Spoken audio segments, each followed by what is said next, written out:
నమస్తే. ప్రస్తుతం మనం ఉస్మానియా మెడికల్ హాస్పిటల్లో ఉన్నాం. సో ఇక్కడ నిన్న ఆశా వర్కర్లకు సంబంధించి కొంతమంది ఎవరైతే గాయపడ్డారో వాళ్ళందరూ కూడా ఇక్కడ ఎమర్జెన్సీ వార్డులో ట్రీట్మెంట్ తీసుకుంటున్న పరిస్థితి. సో ఏం జరిగింది అసలు నిన్న? ఎందుకంటే గతంలో చూసుకుంటే రేవంత్ రెడ్డి ఇచ్చిన హామీలు అంటే ఆశా వర్కర్లు ప్రతి ఒక్కరు కూడా 18,000 జీతం ఇస్తామని చెప్పి ఎన్నికలకు ముందు రేవంత్ రెడ్డి హామీ ఇచ్చి ఇప్పుడు సంవత్సరం అవుతున్నా సరే ఆ హామీని విస్మరించారు అని చెప్పేసి కూడా ఆశా వర్కర్లు నిన్న మెరుపు దాడి అని చెప్పుకోవచ్చు. అంటే మెరుపు దాడి అంటే సెన్స్ అంటే మెరుపు లాగా నేను ఒకటేసారి వచ్చి ప్రొటెస్ట్ చేయడం జరిగింది. ఒకసారి మాట్లాడదాం. మనతో పాటు కొంతమంది ఆశా వర్కర్లు ఉన్నారు.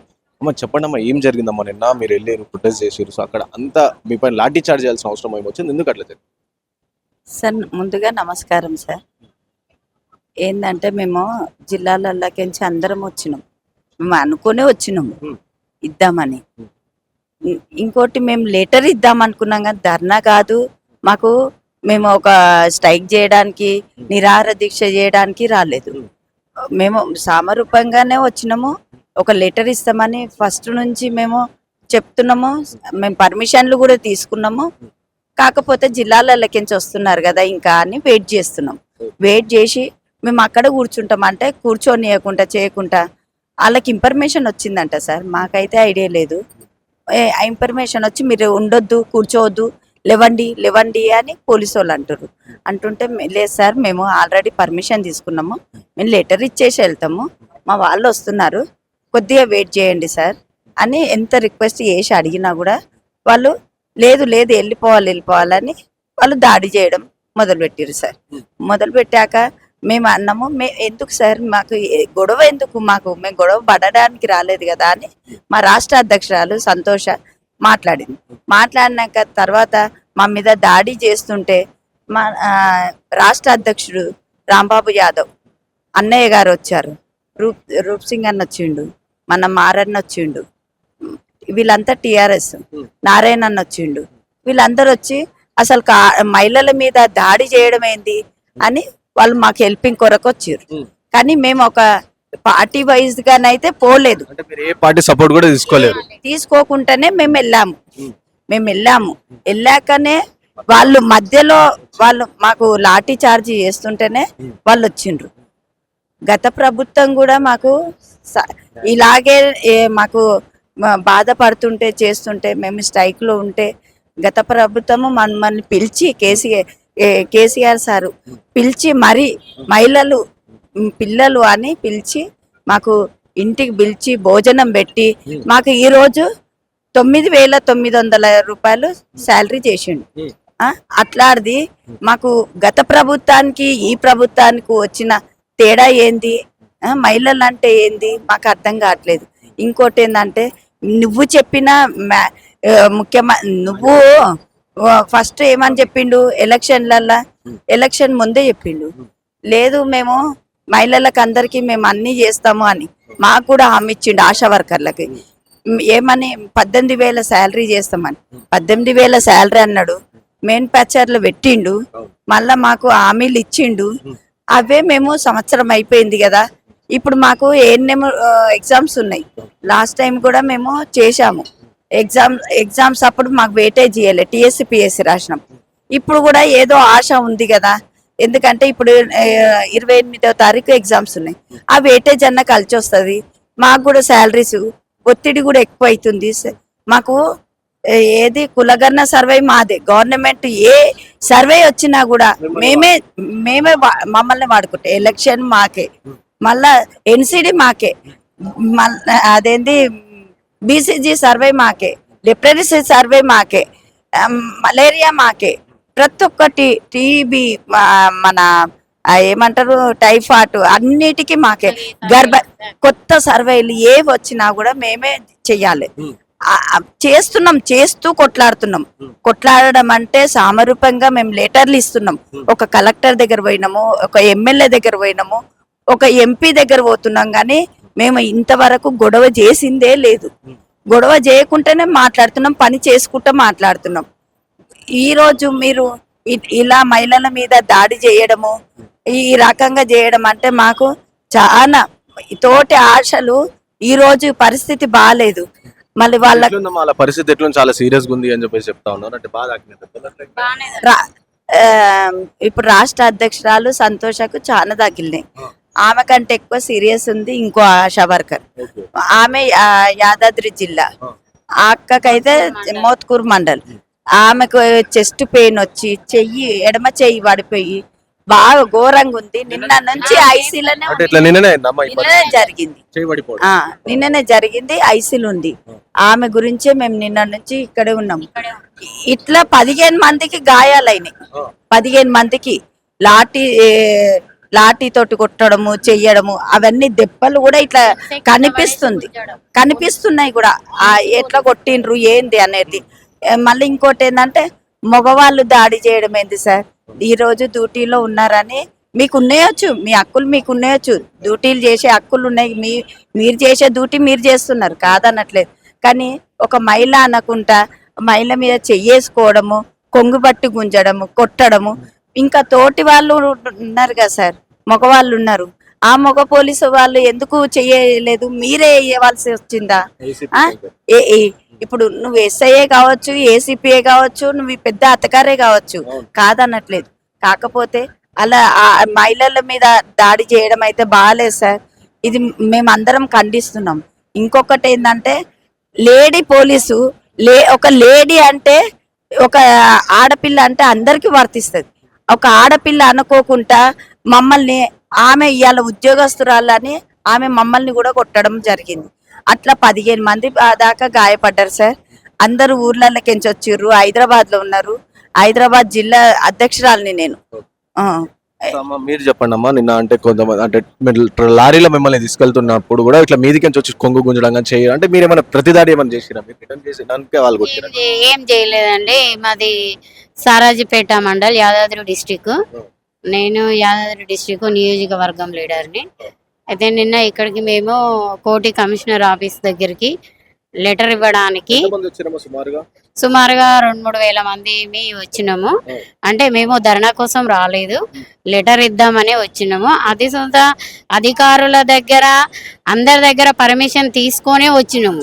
ఫస్ట్ పర్మిషన్స్ ఇచ్చారు మీకు అందరూ? పర్మిషన్ డాక్టర్ దగ్గర నుండి డిఎంఎన్హెచ్ఓ సారు, ఎమ్మెల్యేల దగ్గర సుతా మేము పర్మిషన్లు తీసుకొని లెటర్ ఇవ్వడానికి మాత్రమే వచ్చినాం. మేము ఎక్కడ ధర్నాకు కూర్చుంటామనే ఉద్దేశము మాకు లేదు. మాకు ఏ గవర్నమెంట్ అయినా ఒకటి, మాకు ఈ పార్టీ ఆ పార్టీ అని మాకు పార్టీలతోటి సంబంధమే లేదు. మేము చేసిన పనికి మాకు ఇప్పుడు సార్ వాళ్ళు ఎలక్షన్కి ముందు మేనిఫెస్టోలో ఏదైతే పెట్టిరో మాకు అదే ఇవ్వమని లెటర్ పూర్వకంగా రాసుకొని 3,000 జనాభాతోని మేము వచ్చి లెటర్ ఇవ్వాలని వచ్చినాము. అక్కడ కూర్చున్నాము. అయితే లెటర్ ఇవ్వడానికి ఒక 10 మందిని లోపలికి పంపించామని మా రాష్ట్ర అధ్యక్షురాలు సంతోష గారు అడగడం జరిగింది. అక్కడ సార్ వాళ్ళు, సిఐ సార్ వాళ్ళకి ఇట్లా అలో చేయలేదు. చేయకుంటే మేము అక్కడే బయట నుంచి కూర్చోవడం జరిగింది. అని మాకు మేనిఫెస్టోలో పెట్టిన జీతం ఇవ్వాలనే 2 స్లోగన్స్ ఇవ్వడం జరిగింది.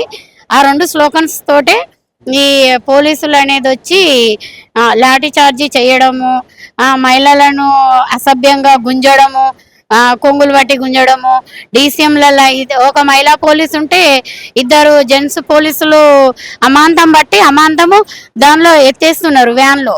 ఫస్ట్ ఒక ఆమెను ఎత్తేసిరంటే ఆమె పైన ఇంకొక ఆమెను ఎత్తారు, ఆమె పైన ఇంకొక ఆమెను ఇస్తారు.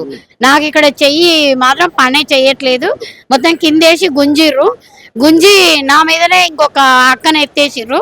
ఎత్తేగా నన్ను మా వాళ్ళు అటు గుంజుకుంటున్నారు. ఆ అక్క మీద ఇంకొక అక్కను, ఆ అక్క మీద ఇంకొక అక్కను, ఇంకా అదే ఆ ప్లేస్ లోనే ఎత్తేస్తూనే ఉన్నారు ఒకరి మీద ఒకరిని. ట్రైనింగ్ లో ఉన్న లేడీస్ కానిస్టేబుల్ ను మా వ్యాన్ లో ఎక్కించి పంపించారు. అయితే 2 అక్కలు, రాష్ట్ర అధ్యక్షురాలు, ఇంకా మోత్కూరు పిఎస్సి రహీంబి, మా రాష్ట్ర అధ్యక్షురాలు సంతోష, వీళ్ళిద్దరు మరీ స్ప్రో లేకుండా పడిపోయారు. అయితే మొత్తం నొరగలు వస్తూ పడిపోయింది. ఏమి ఇట్లా మొత్తం కాళ్ళు చేతులు చల్లగా అయిపోయి పిడుసు రావడం జరిగింది. మేమందరము వ్యాన్ లో ఏడ్చుకుంటూ కాళ్ళు చేతులు రాసుకుంటూ, అమ్మ మీరు ఎక్కడైనా హాస్పిటల్ ఉంటే ఆపండమ్మా అంటే వాళ్ళు ఎవరెవరికో ఫోన్లు చేస్తారు కానీ వాళ్ళ ఫోన్లు కలవట్లేదు. మమ్మల్ని సిటీ అంతా 1 గంటన్నర సేపు తిప్పి అప్పుడు ఇక్కడ ఏడ హాస్పిటల్ దగ్గర ఉంటే అక్కడ తీసుకెళ్ళండి అమ్మా అంటే, ఇక్కడ ఒక 10 కిలోమీటర్స్ దగ్గరలో ఉస్మానియా హాస్పిటల్ ఉంటాయంటే ఉస్మానియా హాస్పిటల్కి తీసుకెళ్ళండి అమ్మా, మిమ్మల్ని చంపేస్తారా అని అడగడం జరిగింది. అడిగాము. అడుగు ఏడవడమే, ఇంకా మేము అడగడం కాదు అక్కడ. తెలియదు ఎటు తీసుకొస్తారు, అంత సిటీలో దింపుతున్నారు. సిటీలో వాళ్ళు ఎక్కడ తిప్పుతుర్రో మాకు ఏరియాలు తెలియదు. మేము మామూలు పల్లెటూరులో నుండి వచ్చినాము, మాకు సిటీ ఏరియాలో మాకు అంత అవగాహన లేదు. నిజంగా ఈ ఎక్కడ వ్యాన్ తిప్పుతుర్రో అనేది మాకు తెలియదు. ఆపండమ్మా ఎక్కడ ఏరియానో చెప్పండి అమ్మా అన్నా కానీ వాళ్ళు చెప్పట్లేదు. ఇక లాస్ట్కి ఇక్కడ ఏది ఉంటుంది అంటే లాస్ట్ వ్యాన్ ఆపి ఆ డ్రైవర్ని అడిగితే ఇక్కడ ఏదో కుక్కడపల్లి దగ్గరికి వచ్చినాము, ఇంకా కుక్కడపల్లి నుండి ఉస్మానియా హాస్పిటల్కి సరే తీసుకెళ్ళండి అంటే అప్పుడు తీసుకొచ్చిర్రు. ఇక్కడ హాస్పిటల్కి వచ్చినాక సుతా వాళ్ళిద్దరు పేషెంట్లను పట్టుకుంటే వాళ్ళు ఇక్కడ పేషెంట్ కేర్ ఉంటారు కదా, వాళ్ళ సుతా లేరు ఇందులో హాస్పిటల్లో లేరు. మేమే వాళ్ళని నెట్టుకుపోవాల్సి వచ్చింది. నెట్టుకుపోయి వాళ్ళని వేసినాక సుదా ఒక 1 అవర్ వరకు సుదా, ఒక ½ అవర్ వరకు సుదా వాళ్ళకి ట్రీట్మెంట్ జరగలేదు. ఓపీ చిట్టి రాపివ్వంటే రాపించడం, ఇంకా ఆధార్ కార్డులు అవి ఇవంటే ఉండవు కదా. ఓపీ చిట్టి రాపించినాక సుదా వాళ్ళకి ట్రీట్మెంట్ ఆపుతున్నారు.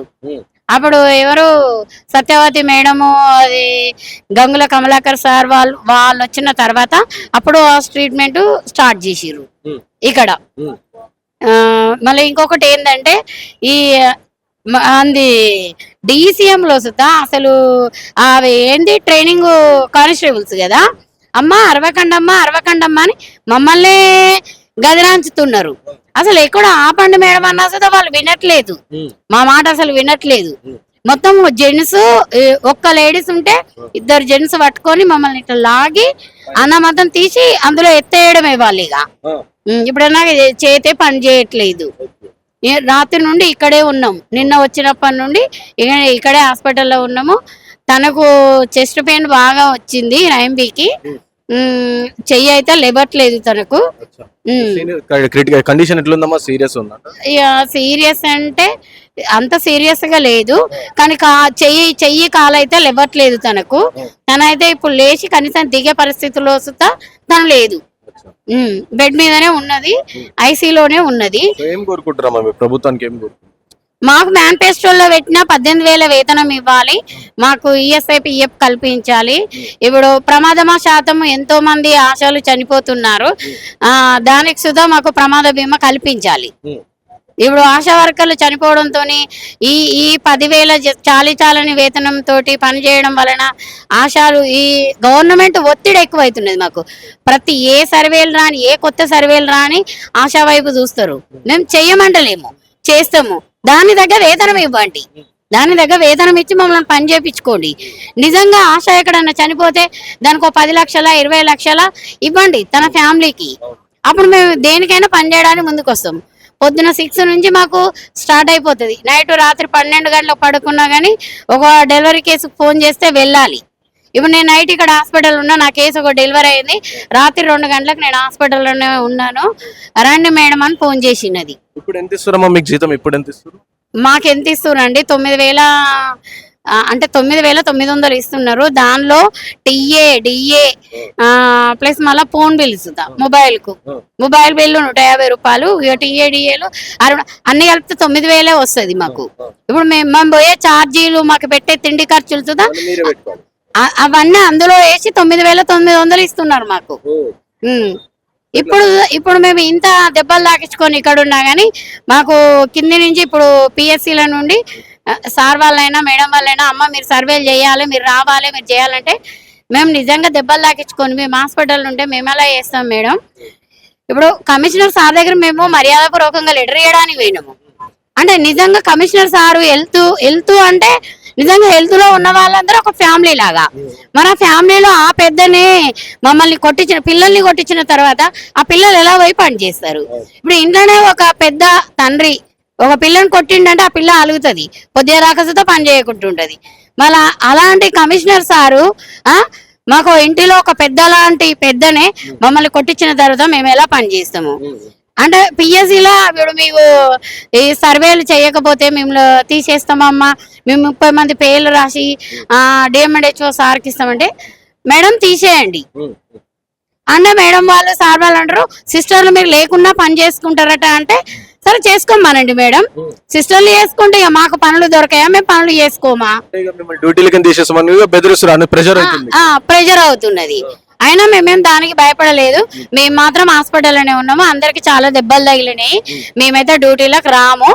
అని చెప్పడము జరిగింది. తీసేస్తాము అంటే తీసేయండి మేడం, అంటే సార్ వాళ్ళకి మీ పేర్లు పంపిస్తున్నాం అంటే పంపించండి మేడం అని చెప్పేసాం. ఇది. సో విన్నర్గా ఇది పరిస్థితి. సో నిన్న వెళ్ళినప్పుడు అంటే నిన్న వాళ్ళు ధర్నా చేయడానికి ప్రొటెస్ట్ చేయడానికి రాలే, కేవలం ఒక వినతి పత్రం ఇవ్వడానికి రిప్రజెంటేషన్ ఏనే కమిషనర్ దగ్గరికి వస్తే సో అక్కడ వాళ్ళు తీసుకోకపోవడంతో సో మేము అందరం కూర్చున్నాం. ఒక్కసారిగా పోలీస్ అధికారులు కూడా అందరూ వచ్చేసి సో మేము ఇష్టానుసారంగా డీసీఎం వ్యాన్లు ఎక్కేసి సో దానివల్ల మేము చాలా మంది గాయపడ్డామని చెప్పి చెప్తా ఉన్నారు. సో మేము ఏం కోరికలు కోరుతలేం, కేవలం మీరు మేనిఫెస్టోలో పెట్టిన కోరికలు ఏదైతే 18,000 ఇస్తున్నారో కేవలం అవి మాత్రమే కోరుతున్నాం, అది మాకు ఇవ్వండి. అండ్ అలాగే మాకు ఈఎస్ఐ పిఎఫ్ అవి కూడా కట్ చేయించండి. మాకు మళ్ళీ మేము పొద్దున్న 9 గంటల నుంచి రాత్రి 10 గంటల వరకు పని చేయాల్సి వస్తుంది. మా సమాన పనికి సమాన వేతనం మాకు రావట్లేదు. సో కాబట్టి మాకు వేతనం కూడా కరెక్ట్ కావాలి అని చెప్పేసి కూడా వీళ్ళు కోరుతున్న పరిస్థితి. కెమెరా పర్సన్ సాయితో రాణాపేర report for YNTV from Osmania hospital, Hyderabad.